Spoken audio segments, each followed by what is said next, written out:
Welcome to The Riff, where writer and investor Byrne Hobart and I discuss the major inflection points caused by technological change. Our weekly conversation covers the obvious and not so obvious ways in which markets and businesses will adapt as a result. Let's jump right in. Byrne, we're lucky to have Omar on today to talk about the AI organization. Do you want to share what intrigued you about his piece and what you wanted to chat with him about? Yeah, absolutely. So what came to mind and what I think about a lot with respect to AI is actually factory electrification, because there's this long, complicated backstory where there was a point at which it started to make sense that you should use electricity to power a factory rather than just having it near a body of water that provided enough mechanical force to move all of your machinery around. And then there's about a generation and a half period between when that happened and when factories were mostly electrified and when people understood how you run them differently and how you run companies differently in that context. And AI, you can debate the exact magnitude, and there's, wide confidence intervals on both ends, from this is a nothing burger, this is just like a lot of money to NVIDIA for some cool demos, and, it'll end up petering out. And then the other version is, no, they are like some lab out there is actually building just the machine god, and this is the end, this is the end of history for real this time. But somewhere in the middle, it is a useful labor-saving technology of the broad category that we have seen before, but we've seen it before with N is very small in terms of the number of technologies that have this kind of impact. And when there is a new technology like that, part of the impact, part of the reason it takes a long time to deploy is that it works, but we haven't figured out how to use it and what context to use it in. And there are stories of this from pretty much any technology. Like there was a regulation, I think, in Britain in the early days of cars, where you actually had to hire someone to walk in front of your car waving two red flags in order to warn people and horses that a car was coming. So you could have a car, but your de facto speed limit was a walking pace. And then there's stories of like the first TV shows where it was a group of people all standing in front of microphones, all reading off a script, because we know how to do radio, and we'll just translate this exact format over to some new medium. And then it takes a while to figure out, okay, what can you do differently in this medium that you couldn't do before? And so it's a kind of fun thing to speculate on and theorize about from outside the industry. And then Omar is actually in the space looking at both how AI impacts the company he's building and companies that are using Mutable's products. So that's and then writing about it, which usually there are a lot of cases where the people doing the thinking are doing that thinking, and then the alpha is all theirs. And if you are very, very lucky, you get a sense of what they're thinking, and otherwise you don't.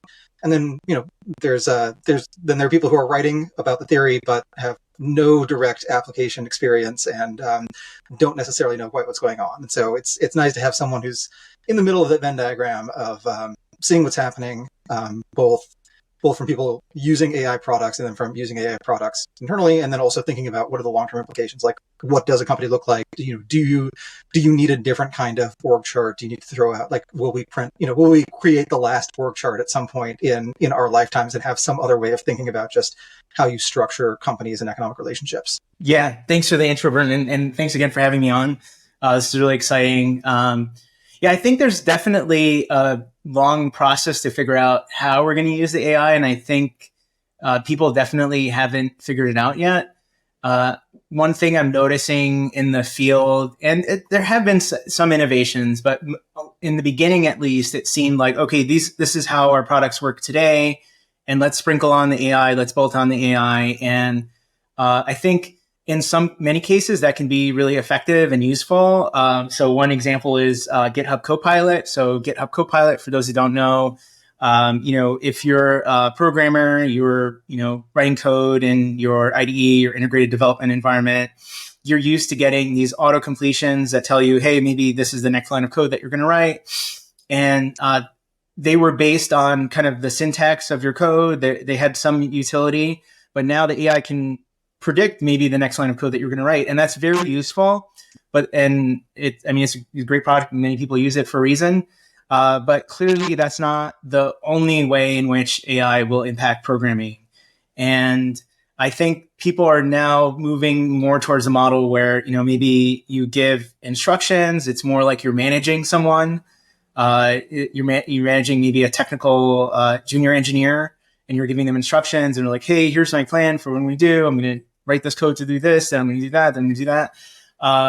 I still think that's not probably the right, the ultimate, paradigm or approach that people take. One of the things I think I've been thinking about a lot, at least at the time, the essay's over a year ago now, that essay, is how does this impact, organizational productivity? So we know kind of maybe how this can start to seep into people's day-to-day workflow, whether it's email, summarizing emails. I saw that Google launched that recently to Google Workspaces, or like writing, the next sentence or something, or doing some proofreading. But how does this change, how, organizations function? Because I think a lot of the reasoning behind the original organization, I think Byrne pointed out, the original org chart was literally modeled after a railroad. So if you, it's a beautiful document. If you Google first org chart, like they clearly spent a lot of time on this. The org charts I've seen since then are just a lot uglier. Yeah. So for codes, everything's about transaction costs, and what are the transaction costs between individuals, within firms, outside of firms, and it's very clear that the AI will reduce the transaction costs. I don't really have a good sense for how it will change firm sizes, honestly, because it on one hand, it's going to make it so that, the solo people can be much more effective, and they can interface with organizations more effectively. So in that sense, maybe everyone is just their own company, and you could see that world. But on the other hand, it's reducing the transaction costs within companies. So you can see companies maybe scale up even more. So I don't really have a good answer to that. Do you, Byrne, actually? Yeah, like it does actually seem like it justifies both larger than ever companies, especially larger than ever companies that are full of knowledge workers who all need to communicate with one another. Like there's, I forget exactly how many reports Jensen has at NVIDIA. On the other hand, I bet he forgets too, because it's a lot. And it struck me that you could increase that number if you have more efficient communication flows, and that actually, like, going back to the org charts, if you look at an org chart, it's also a diagram of information flow. So at that original railroad org chart, it is, there are people who are on the front lines, they're dealing with customers. So the ticket agent, someone is buying a ticket. So that's information that needs to flow to the train conductor, who needs to know which tickets to check. They also need to know how many tickets were sold. So it goes to the accounting team, et cetera. So when you're diagramming those relationships, you're also diagramming information flow. And that means that you come up with a different optimal diagram if you can send more, if you have higher bandwidth for actual information passing between different nodes. You can have more people per manager, or you can have like individual contributors who are also quasi-managers. And I also think that, and this is one of those underrated things on AI, is that the fact that you can write lots of boilerplate code really fast increases the value of things like designing a coherent system and understanding things like what is the database schema that you want to be stuck with over the next 5 or 10 years, because those are just notoriously hard to change once you're actually in operation. So things like that become more valuable. And so you could actually imagine that the AI organization has maybe could end up with perhaps like a similar number of direct reports per manager, but managers become individual contributors who are spending some fraction of their time managing near peers and some fraction of their time actually doing the same work, because they need more of that tacit knowledge to interpret the information that they're getting. So that's one version of it, is that you achieve, like, it seems like many big tech companies have some vision of, we're going to eliminate middle management. We just don't, like, we understand, the CEO understands what the CEO does, and the CEO also understands what a programmer does. But if there are 5 nodes in the graph between these two, it's just really hard to conceptualize what those middle nodes are actually accomplishing. And so you have these anecdotes of, like, I think there was a story of Google early in its existence just eliminating engineering management as a job function. And then they realized that their CTO had 200 direct reports, and that just didn't work. It was either, it either collapses into anarchy or authoritarianism. It's either there is like just a blanket mandate of, okay, now everyone has to focus on X, or there's just not enough time to tell everyone what to do, and people are doing random stuff, and maybe some of it works great, but eventually at a large enough company, there are things that have to get done that are not necessarily anyone's favorite thing to work on. I've read that this is one of the problems with valve scaling, is just, it's if you do have this kind of anarcho whatever commune that happens to be tied to a for-profit business that you get a lot of work done on the cool stuff and then nothing done on things like customer service complaints or, supporting some operating system that is not super popular but does have some customers, etc. Yeah, it's very interesting, and it reminds me that the story of I think Brian Chesky when he spoke to us to our YC batch, he kind of spoke about refounding Airbnb. Airbnb was going through some trouble through the pandemic. Their revenue was plummeting, and he was like, you know what? Let me take a step back. Only the things that I can fit in my head are the things that are going to get done. And that's actually a good thing for the obvious reason that I can manage it, but also maybe for the less obvious reason that the customer can only hold so many things in their head. So if our product is too complex, is that, for me to manage it day to day, it's definitely too complex for the customer. So I wonder if we could move to a world where, the one thing that I kind of, I think I mentioned in the essay is how maybe the AI can become this mecha suit around the executive team versus AI mecha suit. And they kind of set the direction, they set the objectives, they intervene on occasion and on certain tasks, right? But more or less, this system allows them to, kind of, it's an extension of their will, right? And I think that's very intriguing. I think the shape has it. I mean, that's what we're building. I mean, and that's one answer is like the shape of how this will work is what we're building. One of the things we're building at Mutable AI. And your comments about government, Byrne, are also very interesting because I think one of the dreams, you probably know this book in the at least the early Soviet Union was can you like centrally manage things? Can you completely centrally manage things? And I think this book, is it Red Plenty? Yes. Yeah, I never. Did you read that book? I never. Okay, so maybe you could fill us in. But my understanding of the book is that the book goes into some detail about what the calculation would be like to do. If you don't have prices, right? Because prices are, this capitalist best, thing that you don't maybe want in your system. How do you still need effective prices to be able to allocate resources? So I don't know if you have. Yeah. There is this great bit in the book where, and I forget the exact details, but it's something to the effect of either a farm or a factory needs some new equipment. But I think the quota for tractor manufacturing is set by tonnage rather than by number of tractors. So when they make a smaller, more efficient tractor, they're missing their quota, but they're also producing too many tractors or something like that. At some point, someone ends up just, destroying a tractor because that's the only way that they can get a replacement tractor they actually need. So it does introduce a lot of waste if you break these signals. And, I think the answer from optimistic communists was, well, if you are a capitalist, you're one to talk about, huge amounts of waste, like look at one, how rich people spend their money, and two, just how much duplication you have in a capitalist system. Like how many soda companies do you need? How many fast food chains selling chicken sandwiches do you need? I always felt like it was kind of like there is this meme that goes around Twitter from time to time that talks, the headline is "Capitalism breeds innovation." It's just a picture of every fast food chain's variant on the same fried chicken sandwich, which, if I were a communist, I would probably not bring up food abundance as a critique of capitalism. That's just me.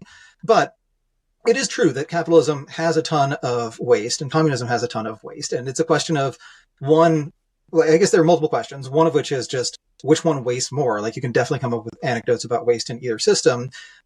Another question is like which system actually has the best immune system for recognizing waste as a problem and trying to fix it, and which system is better at recognizing when the amount of waste that's happening is actually tolerable compared to the cost of not having that waste. This actually shows up in when David Graeber's talking in David Graeber's book Bullshit Jobs, which we talked about a couple episodes back. He talks a little bit about lawyers and how companies don't need lawyers except that every other company has a lawyer, and so you don't want to be just drafting contracts on your own, just firing up Google Docs and saying, throwing a whereas in there or something so it looks official. Like you do need a lawyer. And then, but the counter argument there is like lawyers are actually a very cheap substitute to a lawyer-free system where nobody knows what a contract actually means and nobody can look at this legal text and say, okay, in this set of circumstances, I can predict exactly what will happen. And in that model, you treat lawsuits as like this costly pressure release valve, where the part of the point of lawsuits is to make it really expensive to have a contract that is ambiguous enough that both parties want to go to court, rather than one party just saying, "Oh, you're right. Like, I didn't think of it that way, but clearly that's what the text of the contract says. So, my bad." So I think that's an important way to frame waste, is that there's just going to be some fundamental, just irreducible level of waste in any human activity. And so you should always expect it to happen. And you always have to ask, is there more or less of it? And it seems like capitalism is really good at creating what you might call like retail waste. There are a lot of individually wasteful processes. And then communism is really good at wholesale waste of like, you sacrificed a ton of material well-being in order to build something that nobody asked for, and it turns out nobody wanted. And because you didn't have these market signals, you really didn't know that until the thing got built and nobody was happy with it. Hey everybody, Erik here with a word from our sponsors. Fast forward to the end of 2024. Think about your goals. What can you do right now to give yourself the best chance of succeeding? If learning a new language is on your list, you absolutely need to check out Babbel. Babbel offers a range of learning tools, self-study app lessons, live classes, and even podcasts, which have always been my favorite way to learn. Studies from Yale, Michigan State University, and others continue to prove Babbel is better. One study found that using Babbel for 15 hours is equivalent to a full semester at college. Babbel isn't just a game to kill time and make you feel like you're learning a language. It's not overly academic or rigid either. It's all about learning language for the real world. Babbel stands out because it's designed by real people using a modern conversational teaching approach. It's not always easy, nothing worth doing ever is, but it's straightforward and designed to help you start speaking in just 3 weeks.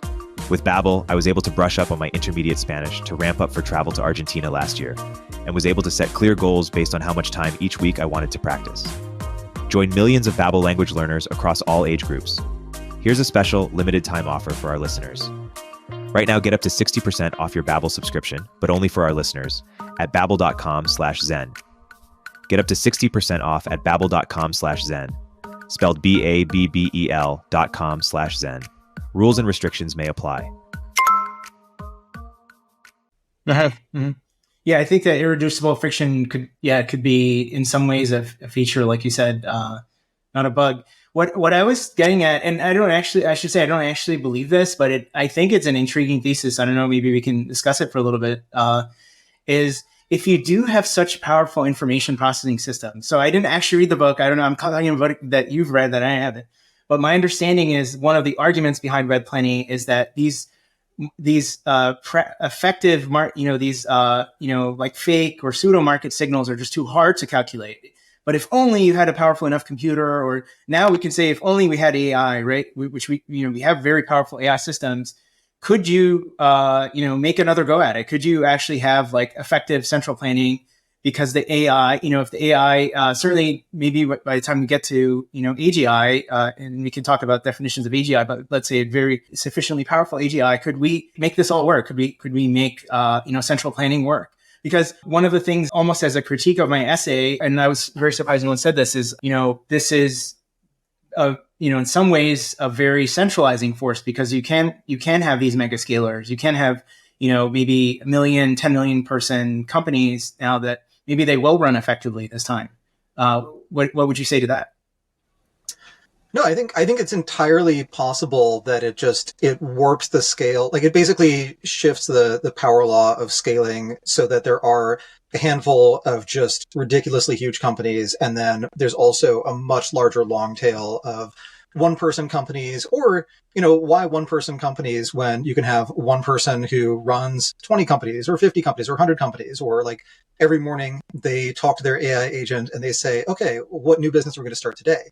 And this is actually, and we've talked about this in earlier episodes. This is one of the arguments against the sort of communism just needed more RAM thesis, is that for a static economy with a static set of products and preferences, it is true that given enough RAM, you can actually plan this economy coherently.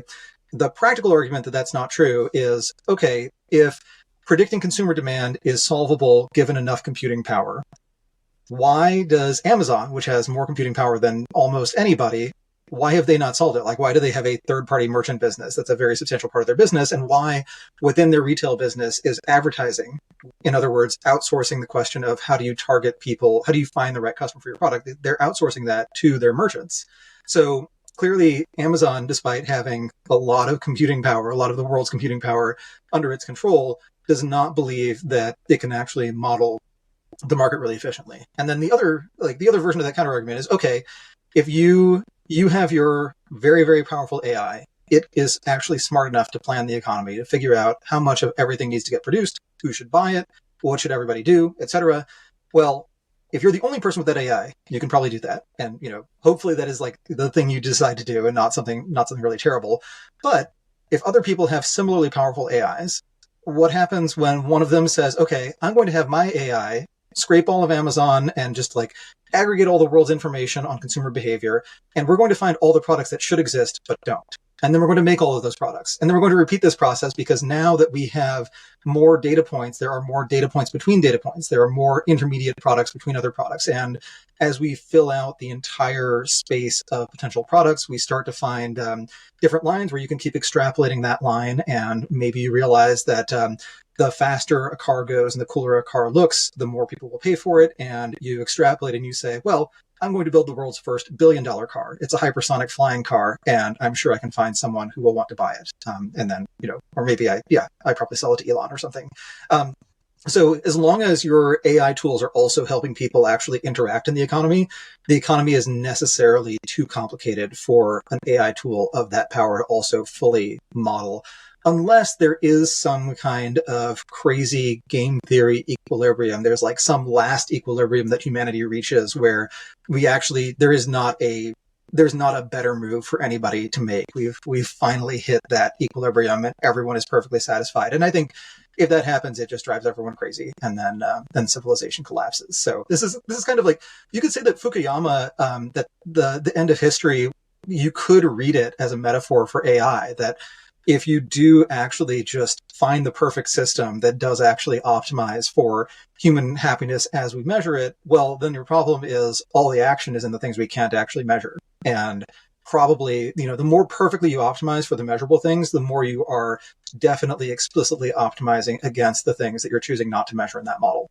Yeah, I think it's really interesting how, and on one hand, we want, the Star Trek computer or this, thing that can, make anything you could possibly want, and how, we want to reduce friction.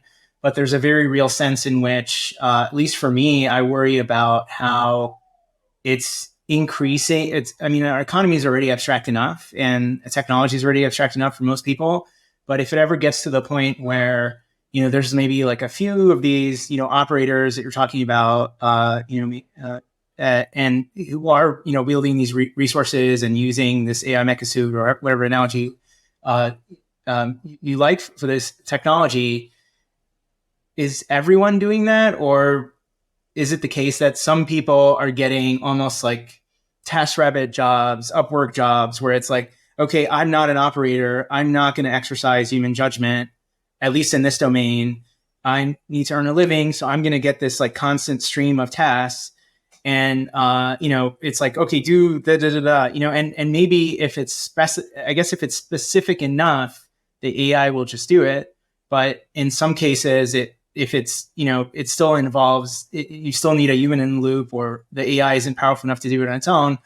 If we move to that economy, that kind of system, I worry about, not so much the effect on GDP, right? More like how does that change society? How does that change people's spirit? I don't know, for lack of a better term.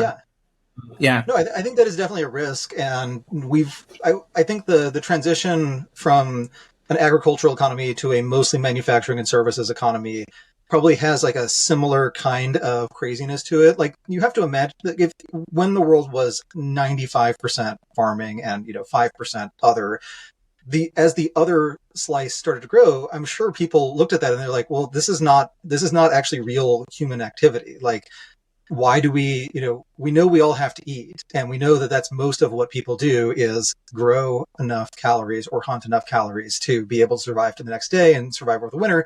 And like, how can we have an economy where 50% of us are in farmer adjacent services, and then the only half of us are actually farming? And then as the economy grows and gets more complicated, now, in I guess from the perspective of a hypothetical economist writing 500 years ago, like 98% of the economy is farmer productivity enhancement services, and then 2% is farming. And the farming has gotten really, really productive. So that part of the model is working, but it does feel kind of crazy and abstract. And then one way to turn that around is just to say that it turns out people are just very, very good at having new desires that can actually be satisfied, or at least, temporarily sated by the market. And that also we, in earlier eras, just were used to a much, much lower standard of living. And that's actually especially salient if you look at things like square footage per person. But if you also look at, there are these really interesting anecdotes about people who traveled to China in the early days of China getting rich, where one of the things that was clear was that in China, time was extremely cheap, and then any physical material good was incredibly precious. So there are multiple stories about someone who visits China on a business trip in the 80s, and they realize at the end of the day, they go back to their hotel, they realize at the end of the day, oh, my sock has a hole in it, so they throw it in the trash. And that if you did that in China at that time, the next day, when you went back to your hotel room, someone would have darned the sock, and they would have washed it and, left it carefully folded on your bed. Because, of course, who could possibly be so wealthy that they would throw a sock in the trash? Like, you've got two of them. What are you going to do if you throw away one of your two socks? Now we don't think that way. And now we have all this incredible material abundance. And we just, we take it for granted, which is, a very, very human thing to do, is that you immediately get used to some improvement in your standard of living. It becomes the default, and then you're looking for the next thing. And I think, so I actually recently read Tyler Cowen's Stubborn Attachments, where he says that actually, if you're not sure, and it's very hard to resolve moral arguments on what is humanity for, what is civilization for, if you're not absolutely dead certain that you're right, the best thing you can work for is just higher GDP per capita over time while preserving human rights. Because whatever thing humanity eventually decides it wants to accomplish, or whatever thing individuals decide they want to accomplish, it's all a whole lot easier in a richer country than a poorer country. So if it may be the case that we all should be novelists and poets, that's just a lot easier to achieve if global GDP per capita is $250,000 a year. You can work, a month or two out of the year doing whatever extremely lucrative work you do, and then you spend the rest of your time just exploring the arts. If humanity's goal is actually conquer the stars, then that's also a whole lot more affordable in a much richer world. There are just very few things where it's easier to accomplish them if you have less wealth, less ability to produce material goods, and less ability to allocate those goods effectively. And I think that, you definitely have to think about the trade-offs there, because you can pursue just growth at all costs and then find out that the costs were actually a lot higher than you wanted to pay. But I think it is a pretty good rule of thumb that it's better to have more money than less, and that we should also just expect that future worlds that are wealthier than the current world have to look weird, because the past looks plenty weird to us, even though we actually understand the full context. And you have to assume that if someone looked a similar distance in the future that they see would be much, much weirder than they can really get their head around. And it would look, completely wasteful and weird, not just, the way we dress and the way we talk, but the things that people do for a living would just not make sense in that previous context. They need so much information just to understand what these jobs are actually for, who values them, why this person is getting paid. But a lot of the jobs that are also extremely abstract turn out to be really, really valuable. I think if you went back in time 100 years and told someone about the most, the most valuable skill that you can have in the professional world right now, they'd be really, really confused that it's like linear algebra, and then being able to use like esoteric versions of applied Boolean logic in order to do binary math really, really fast. Like, the fact that those are actually the things that pay people extraordinarily well right now only makes sense in the context of the computer revolution and now of AI. But if you just gave them the bare facts on their own, it would just sound like a joke. Like, why that, and not, being really good at number theory or being really good at some other abstract domain? Mm.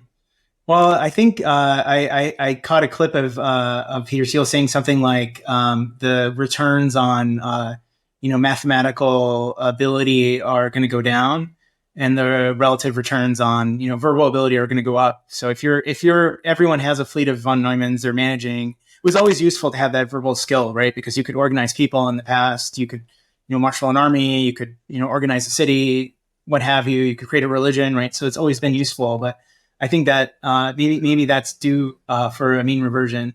And then a second thought, just to go back to why part of the reason why I brought up the point about the economy getting more abstract is I worry a little bit. I think the growth is good to be on the record, but I worry that at some point it becomes too abstract of an organizing principle for people to feel like they have meaning, and maybe it's fine. Maybe they find like emergent meaning as like writers or podcasters or movie makers.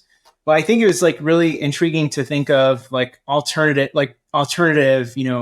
objectives. What do you do with all this wealth? Well, let's do something that's really, really hard. Let's, colonize space. That's something that, for the foreseeable future, it would be hard to imagine how, our, civilization could be advanced enough where that's, a trivial feat, right? So, do you think that the danger of like, I get, and it is, I guess, it's somewhat of a dig on finance, but do you think there's a danger in like relying too much on these financial metrics, that it's too indeterminate, it's too again, in Thielian terms, you could be an indeterminate optimist about the future. The GDP is going to go up, but there's no real like objective to the GDP. And maybe, again, going back to what was the equivalent of GDP in the Soviet Union again? They had like some material surplus thing. Yeah, I don't know what metric they use. I think, isn't it Bhutan has gross national happiness as their metric? Uh-huh. Yeah, so like people have tried to do alternative metrics. I don't know if the Soviets explicitly calculated GDP. I know that the U.S. something like did calculate Soviet GDP and got it wrong.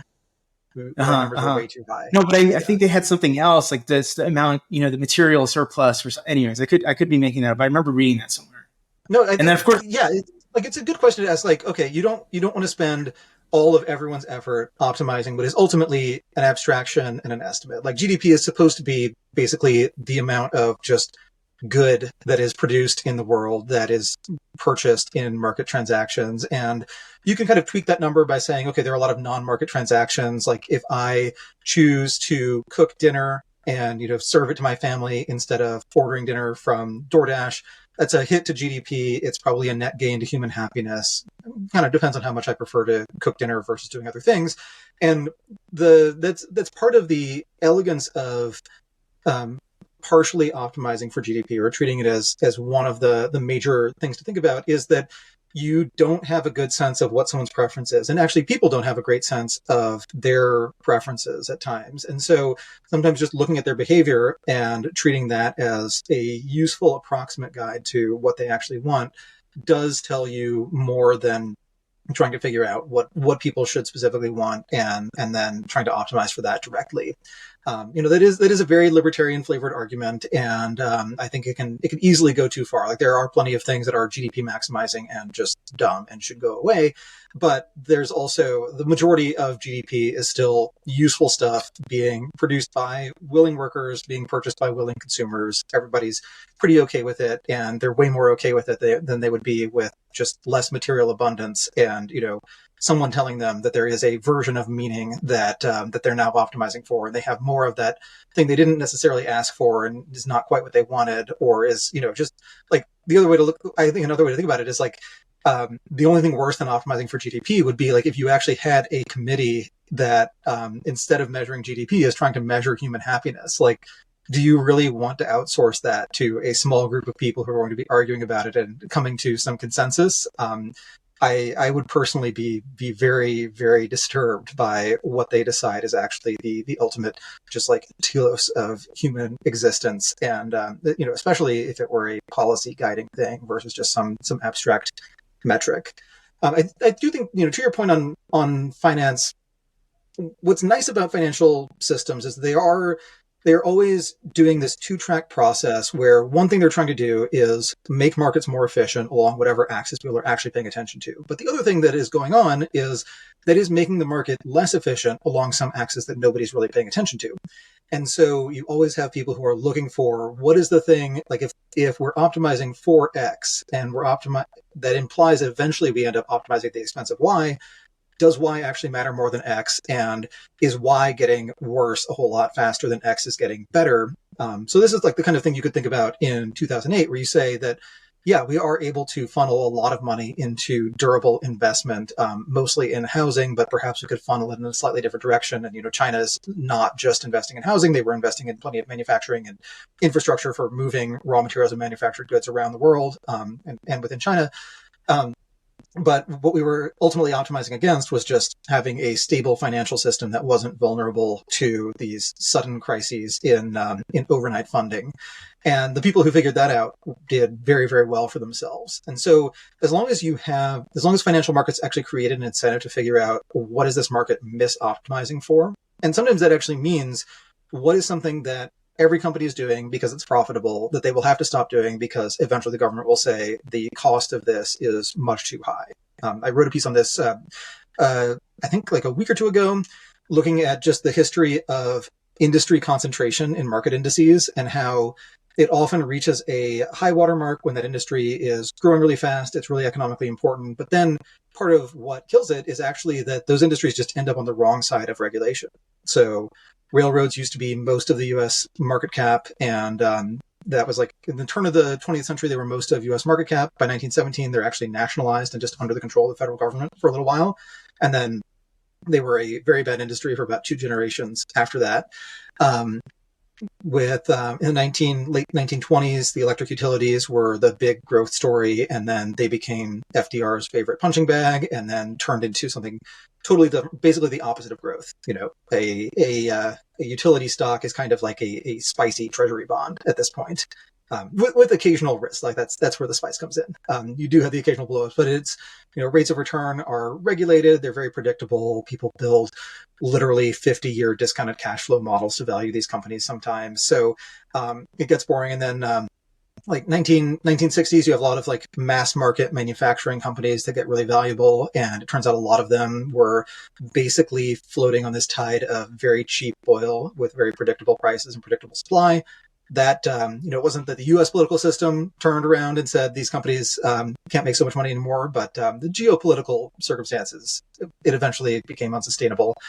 And then that meant that oil got really big. And then oil companies got hit with a windfall profits tax. And then they got hit with their own geopolitical stuff when Saudi Arabia in the mid-'80s got really mad that everyone else was ignoring OPEC rules. So the Saudis just released as much oil as they could make and flooded the market. They were still making money. Basically, nobody else was. So like you have this cycle where when an industry gets too big, there is often both an economic reaction against it and a political reaction against it. And it's very tough to be on the other side of that.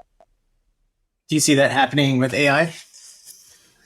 Yeah, there's definitely a lot of noise about it.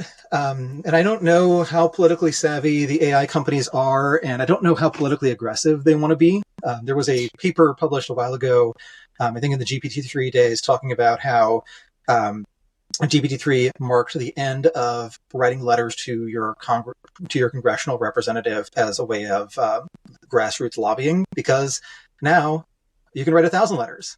So, if Sam Altman decides that he's really, really worried about AI as a national issue, it's very easy for GPT-4o to produce lots of very cogently argued letters, and for those letters to appear to come from legitimate constituents. I don't think he would actually do that. I think it's dumb and high risk. But certainly, anytime you have a tool that allows you to consume a lot of information and then produce a lot of content, that is a useful tool for political action. And if the most powerful versions of that tool are owned by a handful of companies, those companies have both an ideological motive to make sure that AI persists and grows, but also they have a profit motive to make sure that their business doesn't get decapped by new regulations. They may be very tempted to use it. And it may only take one company that decides that it is going to actively intervene in the political process using its tools. And, there's other companies do that to some degree. Like when when net neutrality was a big issue for a while, you had things like Reddit doing a blackout to protest it. You had Google putting on its homepage that this is a bad thing. During the TikTok ban debate, TikTok was telling people, it was geolocating people and then telling them, call your congressman, tell them not to ban TikTok, which to me, it was a little weird that a company whose former CEO had explicitly said that the big problem with this company was they were not doing enough to support socialism with Chinese characteristics, et cetera. Like, if that company is actively intervening in the political process in a non-communist country, it's a bad look. But I guess it may not work out for them. We'll see. But like that kind of thing does happen. Companies do try to use the tools they have to affect political outcomes. Uber did this too. They had de Blasio mode for a while where they were showing how long the waits would be if the number of Uber drivers were restricted and if pricing were set based on parity with taxis. So like, yeah, it happens. I don't know how aggressive they'll be, but there are enough AI companies out there that you care about who is the most aggressive, like who is either the most committed to making a ton of money or just the most committed to doing maximum good for the world as they judge maximum good. Yeah, I don't find the actual mechanism you propose of the letters plausible, but yeah, certainly you're right. Like you listed like 10 examples of companies using basically their technology to like influence events. I think the funnier example, which would be like, hey, if you want to keep talking to your AI girlfriend, you have to continue to vote. Contact your congressman. Sorry, this is it would be incredible. I cannot wait for the first trend story about people who break up with their AI boyfriend or girlfriend over politics. She was just too RLHF to understand why I care so much about lower capital gains rates. It was couldn't work in the end. That could be a strategy for this election. We'll see. We'll see if people can make it happen fast enough. The other thing you said that was interesting, Byrne, is the strategy. Like if previously costly things, like hey, sending a letter to your congressman is really costly, and if it's easy now, I mean, I guess it is a lot easier now. It's certainly, I think certainly responding to certain things with like, an example I actually believe more is like responding to certain, legal, requests or dealing with like insurance, stuff like that is much easier to deal with. And I don't think it's fully priced. I use like, that is one of my use cases for ChatGPT is like, anytime I'm like, I feel brain dead just looking at this document, I will just put it in ChatGPT, get an answer. And for me, sometimes it's just the blocker is if I just started typing a response, it would be fine, but I don't want to do that. And just telling the robot to do the dirty work, it is kind of the paperwork equivalent of having a robot that washes your dishes. Like it's not hard to wash dishes. I'm capable of doing it. It's never the first thing I want to do though. So it gets put off. But if the whole point, in some sense, like the old system, which I don't think is fully priced in, the whole point was that you have this proof of work. Like if you went through the trouble of like writing, hiring a lawyer and writing this, like reading all the insurance docs and responding, probably, there's a family member with cancer and, you really needed whatever the company to respond. So I could see that, being bad where you want some friction in the system. You want some irreducible friction because the friction is kind of like a proof of work. It's like a show of honesty. It's somehow like a real, human put in effort to doing this. So I think maybe one theory I have about the post AGI future, or even very soon, is that in-person events, in-person interactions will have actually a higher currency because we've been dematerialized, right? I think the broader story, and to be clear, I think it's like broadly a good thing, but I think what Kaczynski was onto is we've been so dematerialized, like civilization itself is kind of this dematerializing process where things are more and more abstract. And it's kind of this, it's a bargain with the devil. You get all this material surplus. And certainly I would take that side of the bargain. Everyone, in this call would take that side of the bargain. But you lose something. And I think that what you lose about your, this certain human maybe connection or, this knowing that someone put in effort into something, that someone cares, that's going to get shifted into something else. So maybe that's some kind of in-person thing that, maybe there's a great company there, not that everything has to be a company, but yeah. Yeah. Many things do, but not everything. Yeah. I mean, I think like sometimes it is just there has to be a gradual reframing in how people think about things. When I say has to, I don't mean like you have to mandate this top down, but I mean when I talk to my kids, I think it is more important than it was historically to emphasize that every impressive thing that you see in the world is the product of someone working really, really hard with the explicit intent of making that thing happen, and it would not have happened if that person hadn't tried. I think it's John Carlson who has the line that the world is a museum of passion projects.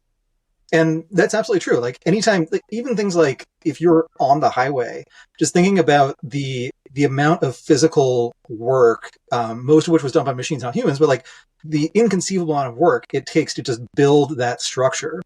I read this book a couple of months ago about the post-Roman world, and by probably 500 or 600s AD, people in post-Roman England, they had no recollection of the Romans. They just assumed that all these big structures were built by the gods. It was just like the obvious explanation. Like, how could a human being actually do that? Imagine you'd have to have literally hundreds of people all just schlepping blocks of stone to one particular location. And then someone would have to figure out what order do you put these blocks in order to build an amphitheater rather than just a big pile of rocks. Like, just inconceivable amounts of effort. But those become pretty conceivable amounts of effort when you have more material wealth. I did want to return to a couple points that you made. One of which was on politicians and on in-person stuff. And I do think that one of the under-recognized effects of AI is that it actually reduces the value of policy and increases the value of personal charisma. That it will be trivial to, and this is already, there's really fun stories about this in Indian elections where you're long on Riz, in other words. You're long on Riz. Yes, long Riz, absolutely. That once you can have, once you can have a deep fake of Ronald Reagan talking about how great this person is, and once you can run every policy proposal you have through a bunch of chatbots and ask, okay, what are all of the second order consequences? What are the obvious objections to that? Which of these talking points are weaker or stronger? Like, that stuff gets more commoditized. And then what's left that is uncommoditized is just how impressive is it to be in a room with this person? How impressive is it to be in, at a rally where this person is speaking? So I actually think that politicians will get taller and dumber in an AI world, and that it will actually hopefully matter less. But also, I thought your point of proof of work is really interesting, because there are a number of business models where one of the load-bearing features of them is human irrationality. Like, the gym business would be a much, much harder business if people actually kept their New Year's resolutions. You'd have to buy a lot more squat racks. You'd have to buy more weights because they'd actually be getting stronger. Just so many things would go wrong with the gym business if people didn't sign up and then give up very, very quickly. And those people do actually subsidize the regular gym users. And there are other businesses that have that kind of cross subsidy thing. Like, mobile games would be much less enticing and addictive if you didn't have a few people getting extremely addicted to them and dropping ludicrous amounts of money on them. Your neighborhood, like if you have a neighborhood bar that is a good hangout, one of the things that's subsidizing that is someone with an alcohol problem who is going to that bar way, way too often, drinking way, way too much, and therefore providing a very consistent high margin stream of revenue to the bar, which justifies paying the rent so that you and your friends have a place to go and have a beer or two after work. So like a lot of those things, in that case, probably AI is not going to have a big effect on that unless you have like an AI Jordan B. Peterson who's telling you, get your life back together, like don't give up on your New Year's resolutions, keep going to the gym and stop going to the bar every night. But for other things, there are say subscription businesses that don't have one-click cancel. Part of their betting on is nobody wants to call the New York Times and say, yes, I want to cancel. And okay, we'll talk for 20 minutes about my feelings about this and then you'll let me cancel. But if you can, train, and I guess I wonder if anyone's doing this now. Like you train a bot on your voice, or you don't even bother using your voice because it's not like they know your voice. And you just give it the prompt. You are canceling your New York Times subscription, and then you feed in the audio from the New York Times person and you produce responses. I wonder if things like canceling subscriptions could be a one-click service. I guess I should probably check in on the do not pay people, because this is exactly the kind of thing that they do. They make it just really easy to cancel stuff that is otherwise hard to cancel. They are the API for IRL. But there's going to be a lot more of that, and a lot more people will be able to roll their own for just specific circumstances that they run into. So I do think that that affects a lot of businesses. I suspect there are some businesses that are just not viable without certain human flaws or without that proof of work element, and they may go away. And then there are a lot more where they just have to change their economics. Like they have to, the gym, in the case where people become more consistent with their New Year's resolutions, perhaps that's an Ozempic story rather than an AI story. In that case, the gym actually has to charge more money, or they have to fiddle with their pricing, and it ends up being redistributive, but probably net good for the world. Like it is probably bad to have human irrationality as this load-bearing feature of the economic order. You want it to be a feature that the economy tries to work around, tries to blunt the impact of, but you don't want it to be the thing that keeps the system going. I've seen people online say that, SaaS is dead, and because the reasoning is something like the cost of building software is going to go down, we're going to build all this custom software, so we're going to move more towards the world of services. Do you have any? I don't know. I think SaaS is hard to kill. And it's, SaaS people are reading these things just like the rest of us and are considering, okay, what do I do if I like parts of my business and my customers like that my product exists? Like, how do I have to adapt? And, I think right now, the main thing is you start buying credits from OpenAI or Anthropic, and you add a magic wand icon with the little sparkles, and then you have an AI feature, and that tides you over for a couple months. But it's not enough. I really wish I could charge royalties on the sparkle emoji. I'm sure that would be a lucrative business right now. So I wrote about that thesis a while ago, and my counter argument was, as SaaS companies grow, one of their big costs is creating and maintaining integrations. And that as it becomes cheaper to build a SaaS product, you have more integrations to create. So yes, it is much more competitive to build version 1.0 of Dropbox. But if you're building the current version of Dropbox, where it connects to everything, it integrates with everything, and that's all seamless and all has to be maintained all the time, that's actually a lot harder because everything is suddenly a much larger space. So if Dropbox has to connect with your CRM, and now there's a CRM for X for every possible X, well, that's a lot more integrations you have to write. Now, maybe everyone is using Mutable to create wikis that make it very easy for someone to understand exactly how to do that integration. Maybe those wikis are being read by software agents rather than by human beings, and it's all happening automatically. My guess is there's still a lot of friction in that process, and some of that friction, it probably just shifts some of the cost structure. And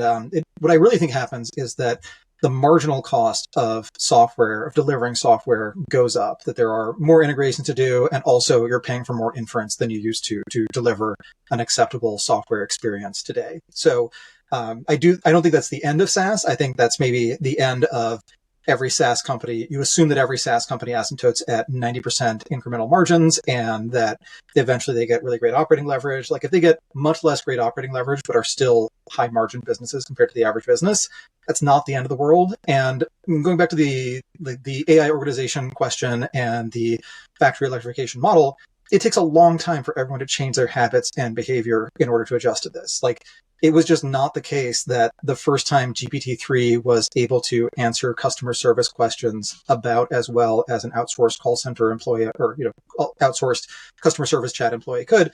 It was not the case that all of those jobs instantly went away. It's the case that those jobs are probably not growing nearly as fast as they were. Some companies are laying off their customer service people. But in other cases, companies are just adjusting their team because they realize, okay, we have this group of people who are very used to dealing with customers. Now all the easy tasks are out of the way. Now we can have them focus on the harder questions. And now that they're only talking about difficult questions, they're actually an important part of the product team.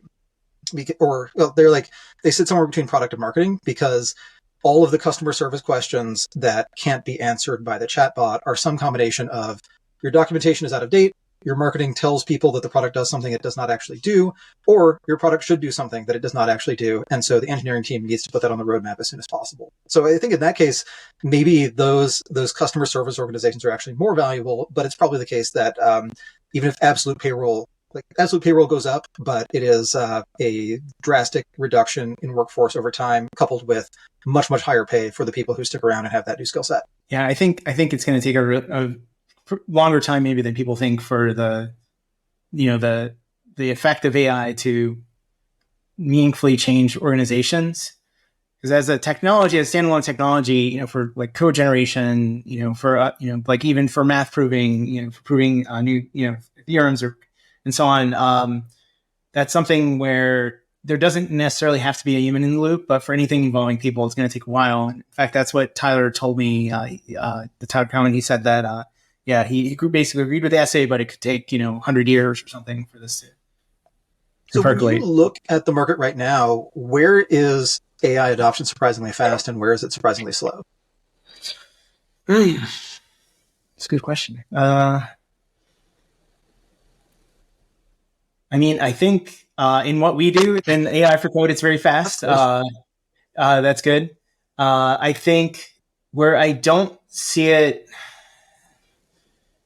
it's hard for me to imagine that, there's this whole other sector of like tech, right? Just to stick to tech for a second, or something, at least tech adjacent, where they use, maybe software to plan, to book their, flights for their customers or to do, certain operations.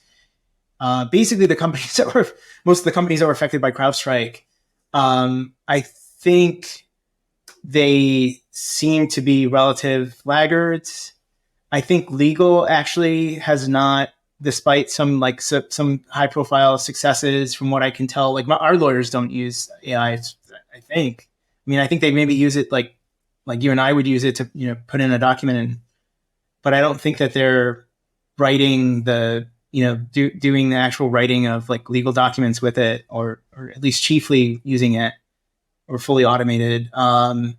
I think that the question of how do you charge for legal services if sometimes if one billable hour can be 1,000 times as productive as another. And I think the old model was like, yes, that's absolutely true. The billable hour in which your attorney says you should actually not do this is a very, very valuable hour. And the way that you pay for that, potentially multi-million-dollar advice is you have lots of very heavily marked up associates who are reading documents and writing other documents that are also going to be read by very expensive associates on the other side. But I think in a model where there is this sudden jump in potential productivity for individual contributors, it becomes really, really hard to charge hourly rates.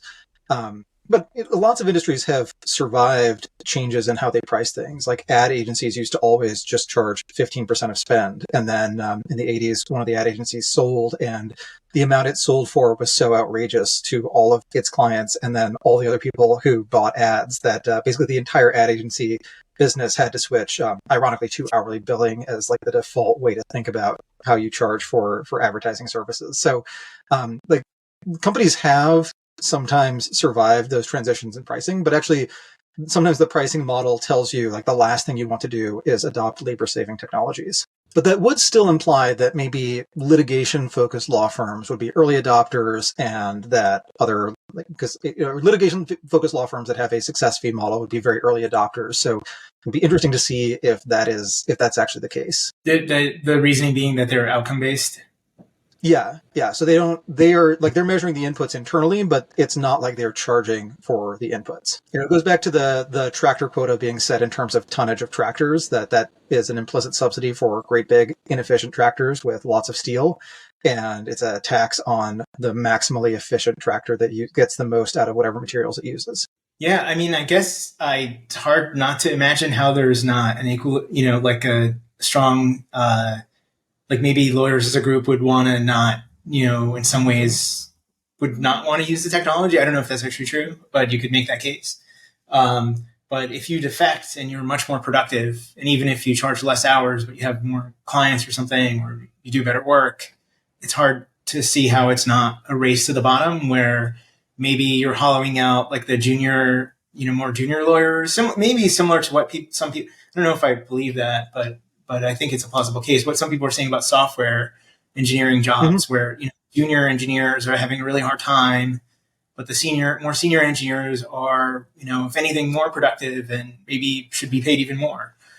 So maybe it could be like more of a winner takes all sort of model where the very senior partners are just much more productive, monstrously more productive, and there's not really much need for junior lawyers. You're only productive. Your time to like being useful to the firm, let's say, is now that much longer because now the bar you have to clear is, you have to clear GPTN, whatever N is, and you have to, then you can come up with funny plots about, like when you expect to graduate from college, from law school, and your loan and your, like your interest rate on your loans, and when you expect to be, Yeah, you could imagine it moving to like a residency model of you're going to work literally all the time for your first couple of years as a junior software engineer at Meta, and you will make basically no money. And, maybe the company will give you like a company dorm or something to sleep in when they let you go home and sleep. But then after a couple of years, you're suddenly, a member of the upper middle class and will always be